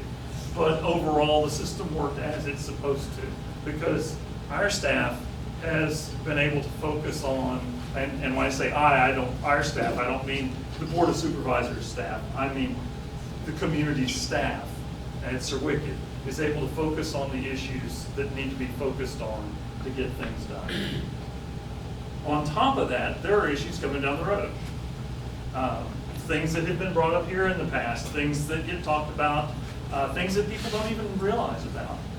The biggest thing coming down the pipe right now is the Loxahatchee River Restoration Plan. And some other changes coming to the Loxahatchee River that could impact our district in some ways. Being on top of those things so that you know how to plan for the future helps tremendously. That's the difference between working towards something and dealing with a crisis. And right now, our board, the South Indian River Water Control District Board, has been paying attention to those issues and is starting to make plans for the future on how to deal with some of these things, what they may mean for us, how do we make a plan for that. Last year, we started a pilot project in Section 7, which is the section just on the east, the northernmost section on the east side of Jupiter Farms Road. If you've ever driven back in there, it's a beautiful area. But they have the joy of also being one of the lowest areas in the district. So they have some drainage issues, and it's also an older area as far as development goes, so there's things that are lost. In this process, we found, Mike and his team found easements right-of-ways that we didn't even know we had. We've found issues that they were sure about. There was an issue, but not exactly what it was. And a plan is starting to be developed. Now the next step is to look at a more representative area in the district to start moving towards an overall plan, hopefully, that will help us to more efficiently deal with drainage over the long term as plans around us and the river and other development around us change. Go to the questions. Yeah, hi Mike. We go back to elementary school. Yes. Wow. Sure, so I can vouch for. Younger than Well, no, our kids were in Oh, elementary okay. It's just the other day. I can vouch for the dad's club thing, that's all I know. Wait, you weren't For the in that. PTO, yeah. I want to say that you are spot on in terms of, and Mike Dillon has been spot on every time I've ever interacted with him on any level as far as drainage and water, and I think that, I can't speak for Thom, but the neighbors in our community in Palm Beach Country Estates are very much in line with Jupiter Farms in terms of all the priorities on water quality and drainage and all of these things. We all care for and love our environment. And so in that way, I think that we all have a commonality that is brought together by the district in terms of prioritizing community things like parks and that too. I'm sure there's a question. But there's an issue, Okay. but there is a question.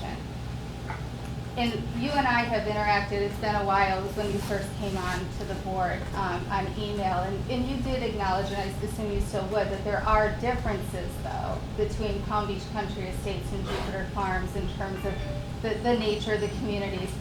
My question to you is, and I know people don't like to talk about dirt versus paved roads, but if it were able to be demonstrated by the people of Palm Beach Country Estates or any community, Jupiter Farms, but in this case Palm Beach Country Estates, that we wanted special rules to apply, that the majority of Palm Beach Country Estates residents, landowners, wanted a special set of rules, whether it's to do with paving roads being at a 60% or fill in the blank threshold.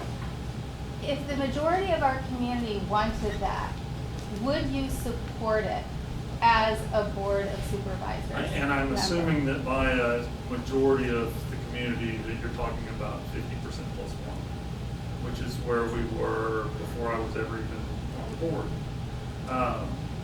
Yes, if there was a majority of the community that said we want to look at doing such and such, as long as that such and such that was a landowner initiated improvement fell within the bounds, the scope of the district, then I think that it would be reasonable for the district to look into doing something about that.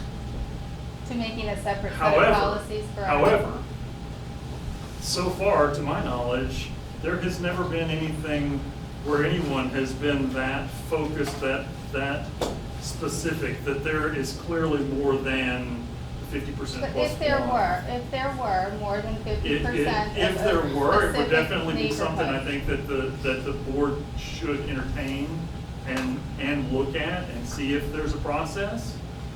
But so far, there has not been such a thing. The current, if you're talking, I assume about paving and the. Well, there's been water in the past, or there's been other right. things that we definitely voted there for have water. been right. And my finger on the pulse would be that the majority probably would want a different set of rules than what Jupiter Farms would want potentially in terms of whatever, again, fill in the blank threshold that it would take to do roadway improvement. Sure. So. But again, you're now the word improvement is what's coming in, and that's not really what the district does. The district is a drainage district, and we do roads so you can access properties and those sorts of things. And there were years ago a way put in, a mechanism put in. It was given to the district by the state when people from the district went to the state and said, this is what we would like to do, and the state said, we don't want to give that power to the board, we want to give that power to the landowners. So that's the way that the basis of the policy, or the basis of the rules from the state, the law, said that the district could do paving through landowner-initiated improvements. Correct. That's the benchmark, the beginning point to start from, is that 50% plus one would have to say yes. That is not the limit that says you can't do more than that. You have to look at the entire picture rather than the one piece. And while we have landowners that are saying, yes, we think that 50% plus one is the only fair way to do it, we also have landowners that are saying, not only do we want more than 90% of the landowners, but we don't want to have to pay for it either. But what if And so we more have to than half of find- them wanted 60%? So as an elected board, as an elected body, we had to come up with a way to solve this problem. And what ended up happening was that 5 people got together with help from staff, input from the community, this, that, and the other, and came to a compromise. Honestly, I didn't get what I wanted in that compromise. I don't think anybody at the table did. But we were able to come to a compromise that people could work with. What And was the that's- compromise? And that's what 90%? representative government is all about. 90% isn't a compromise, though. 90%. Actually, it was, because I didn't propose 90%. But no, but I You mean, it's- proposed 90%, I was at the meeting. I did not propose Yes, you 90%. did. I proposed 80%, if you would like to know. Okay. Palm Beach County proposes 90% That's and what you requires said. you to deed the land over. Yeah, correct. But that's So not you're what this, comparing apples to but that's that's not not what even this my question is question, though. about. My question was really, if the majority of the community, whether it was Jupiter Farms or Palm Okay, Beach this is County- now, hold on, this has now become a dialogue. Yeah. And this has also now become exactly what we stopped the SIRWCD meetings from becoming. Digressing into talking nothing except paving. And I believe I answered the question when I said, if 50% plus one of the community came to the board and said, we would like to do this, then I think that it's the responsibility of the board to look at it and see if it's feasible. Yes, ma'am. A little follow-up to kind of what she's saying. But, no, it's a question. What? By the way, I don't give short answers. I guess my concern that I would like assurance from the people who I would vote for would be that you have district-wide issues like water quality and drainage. And those are extremely important and they're very time-consuming and they take time. I'm not opposed to landowner-approved projects. However, those take time away from district-wide issues. So is there an assurance from the board that when and if any of that gets addressed, that they would prioritize always the water drainage first? Right. And the water quality. I like to think that the policy that we have in place right now does prioritize that, because it sets out a time frame where things can happen. That way, we're not spending like we did on some of the projects, these paving projects, spending years making them happen. We have a time frame. We can focus on different meetings, different parts of the process, and then we're done. So yes, hopefully this process, this project, this policy that was put in place would help to address that, because that was, I know, my intent as we were going through it. I was going to ask you the same question I asked Mr. Frederick, which was, looking forward, I think we touched on this a little bit, but looking forward 5 or 10 years, what kind of projects are this SIRWCD, are you guys focusing on right now to protect our homes from? 5 or 10 years down the road, one of the things that we as a board have been trying to do, from my understanding of what we're doing, is obviously there's sunshine, we can't talk about outside of the group about things that would come before the board. But my understanding is that we are planning for the future currently. That's what these surveys are that we're trying to look at. And Palm Beach County now has LiDAR data where they actually had aircraft fly over the county and map the county. So we're able to take, our engineer is able to take the survey data, match it with the LiDAR data, and see what we really have as opposed to what we think we have. And so from that, develop a longer term plan as far as where do we need to go. In the shorter term, things that have been done have been finding outfalls and repairing them. Some of the you'll see under road culverts being replaced pretty regularly now, because we're at that time where they're dead. They're at their lifespan. The driveway culvert program, while it is a great program for the landowner that has the driveway, is an even better program for the secondary drainage system, the swales in front of our houses, because when the district comes out and replaces your driveway, they shoot the grade up and down the street and make sure that everything is the way it should be and that your culvert works the way it should be. So it's helping to get water through rather than just fixing a very localized spot. So that's both short term and longer term. Any other questions? There you go. I just didn't want everybody to leave before we get to John Jones. John, come on up. You're last on the hit parade.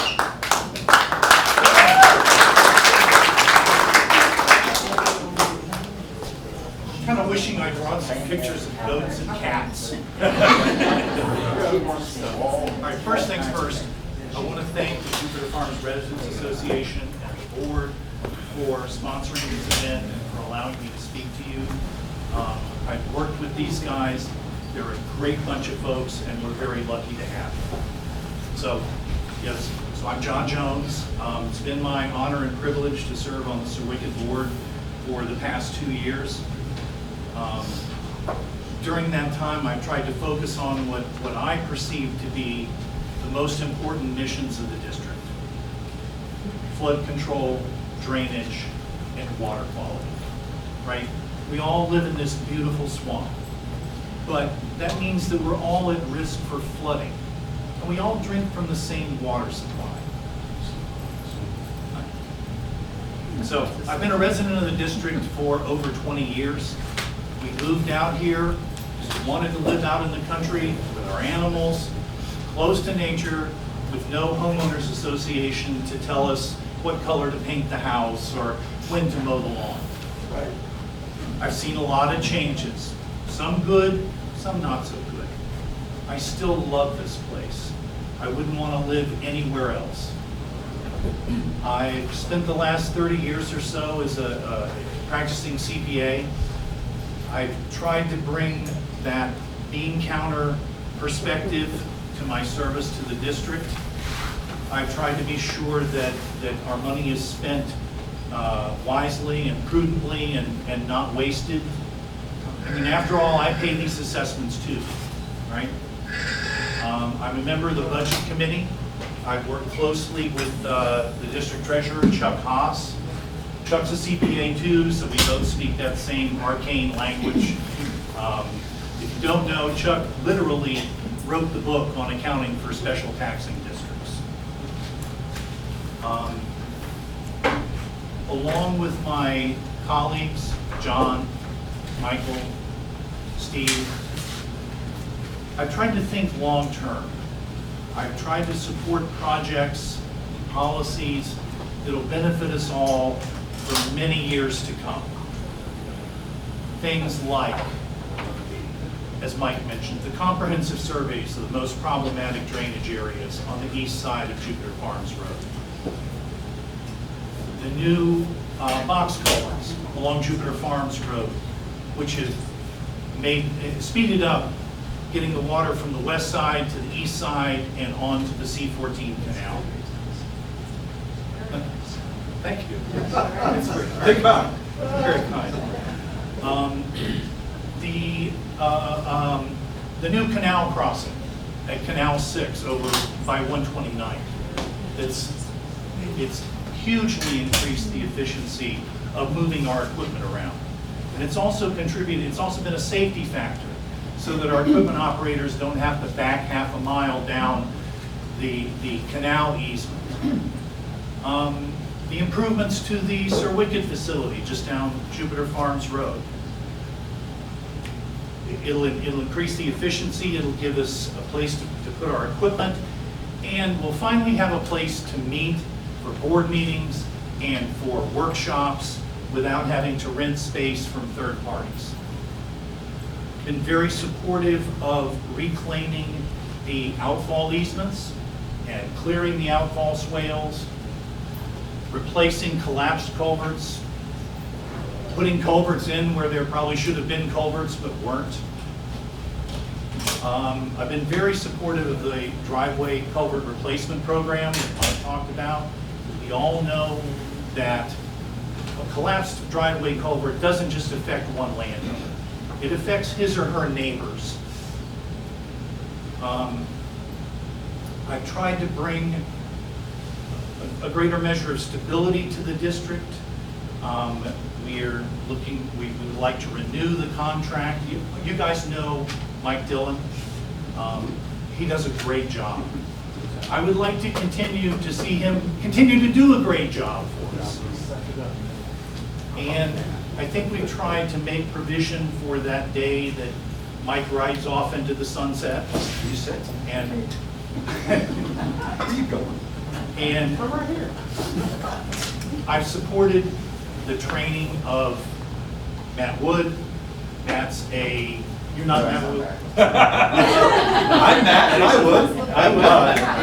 I've tried to support the training of Mike's superintendent, Matt Wood. Mike's now a certified district manager under the FASD, which is the Florida Association of Special Districts. I've had to learn all these acronyms, right? So here's what I've seen. Especially after the last hurricane and after these 100-year rain events, which seem to take place every year, I think we need, and I think my other board members are on the same page, I think we need a comprehensive drainage plan, a new plan of reclamation, something that we can take to the bank and get financing for, spread the costs out over a long period of time, and also maybe get some funding from other governmental agencies, okay? So I'm running for re-election because I want to continue the work we've started. I want to finish the job, you might say. So I'm asking for your vote, and I would very much appreciate your support. Thank you very much.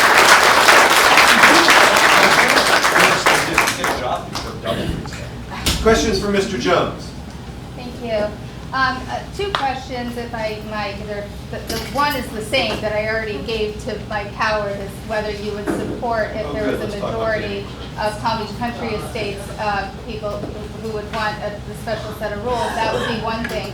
And the other thing is, since you were reciting all the things that you worked on in Jupiter Farms, I just wondered if there were any projects in Palm Beach Country Estates.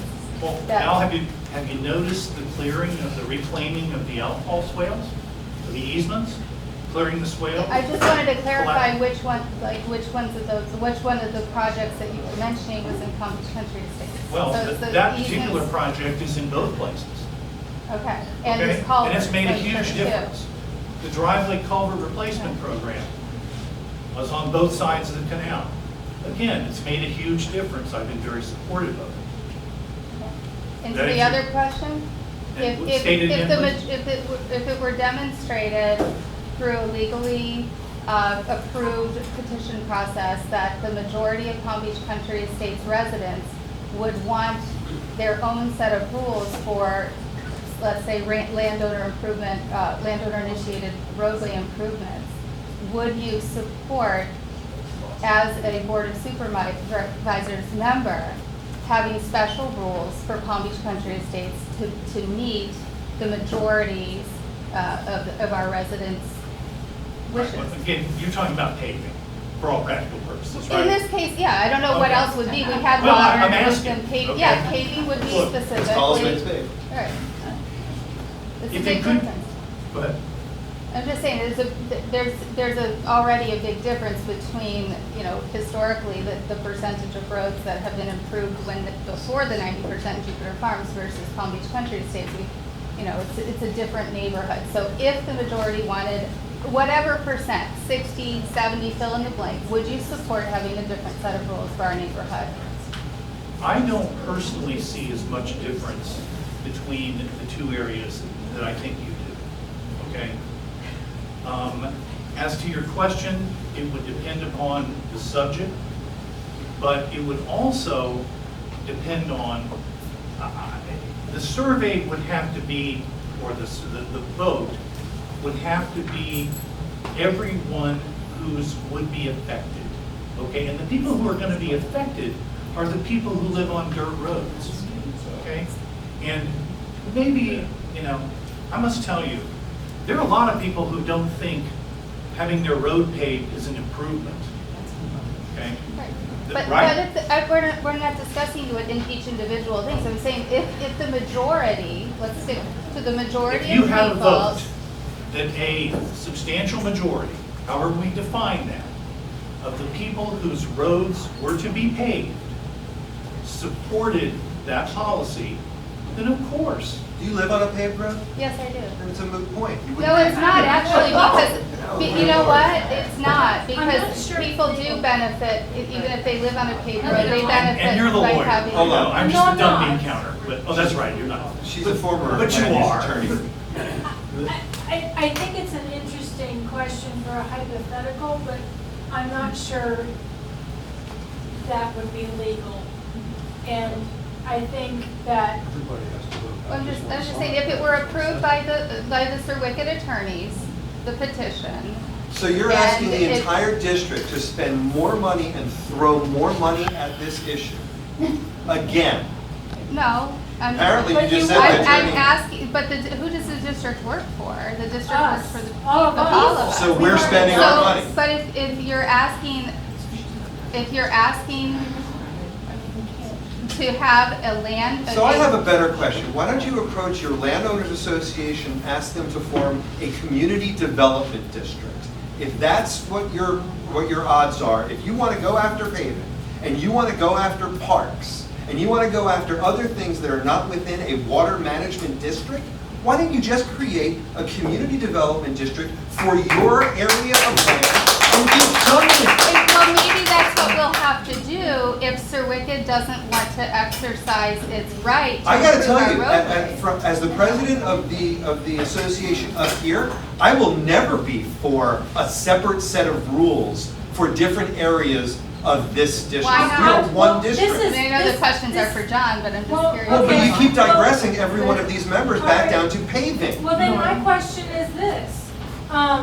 Would you spend my money on developing a 51% rule for Palm Beach Country Estates? Because see, it's my money that would be going towards the attorneys and the engineers You know that what? would be developing I'd this. rather spend the money on And I've culverts had a discussion and about shell money rock with everyone. and things like So that. the answer is no, you wouldn't. No, that's not the answer, Val. That's not the answer. I think I explained to you what the criteria was, okay? It needs to be a substantial majority, I would like to see a supermajority myself, of the people whose roads are going to be affected. Just like I said to Thom, okay, Thom, if you can show a substantial majority of the people whose roads are going to be affected, that they want that policy, okay, I would certainly What listen to it. percentage is the supermajority, 66%? Well, supermajority is a generic term. Right, but Okay, in right. Congress, it's. Well, in Congress, okay, I can show you partnership But what is agreements where it, it's what's your 90%. threshold, what number are you talking Dear about? Lord. I- Are there any other non-paving questions that we might have? Well, I'm sorry, I'm from the east side, I know I'm on the west No, side right but it's a now. water control district. I have a question, and this is just from lack of knowledge. Sure. Can we take this whole paving football and kick it back to the county if the majority of people don't want to wrestle with this paving issue over and over and over again? Well, that's essentially what they have.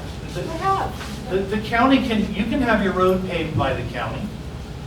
You're gonna have 90% of the people on the road are gonna have to deed their road over to the county. And then you can have your 51% or whatever the number is. You can still get your road paved, but again, there are a lot of people who don't think that paving is an improvement. There are a lot of people on fixed incomes for whom $15,000 to pave their road is a huge number. And I think those people need to be protected. And that's why I use the term super majority.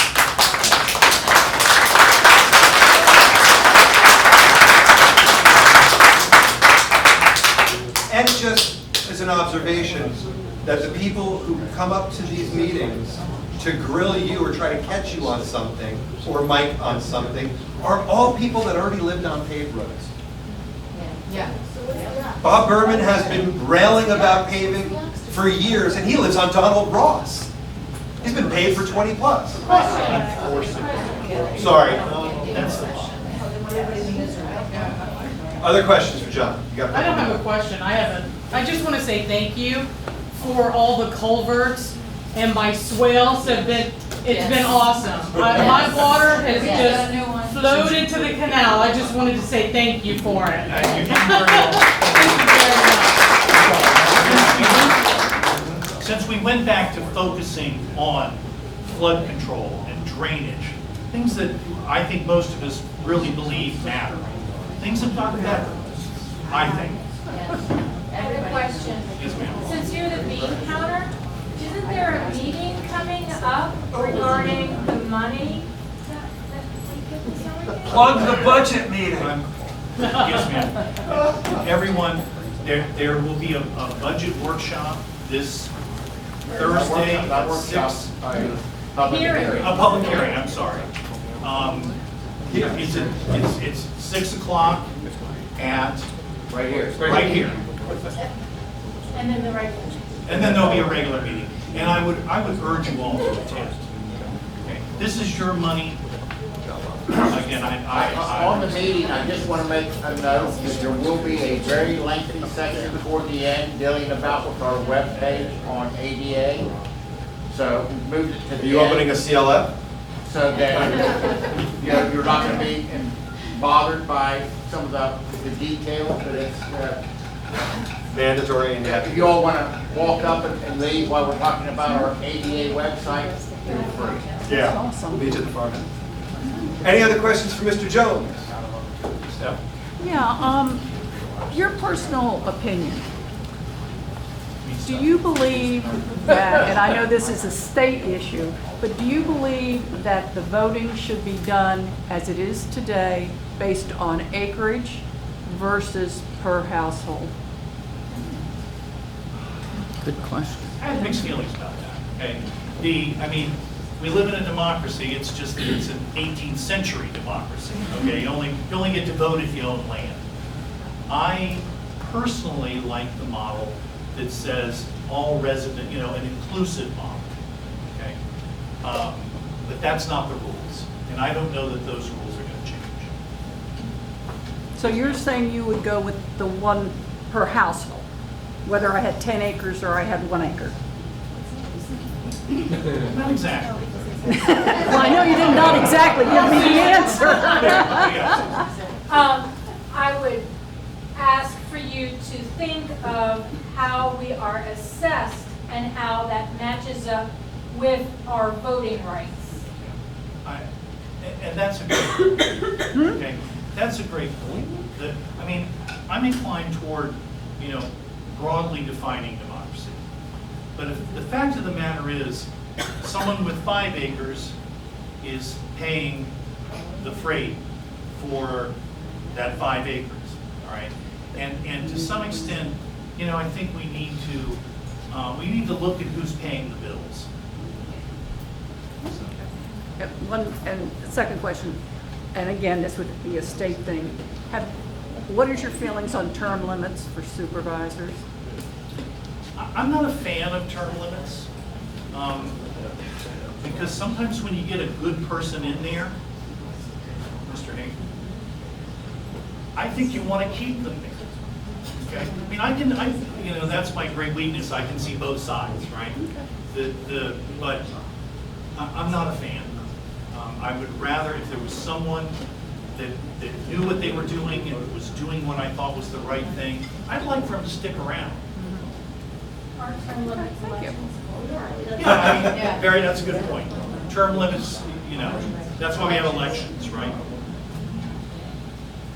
Any other questions for Mr. Jones? Going once, going twice. Sold American. All right, we have one more thing. We're on a raffle ball. Can you pull our raffle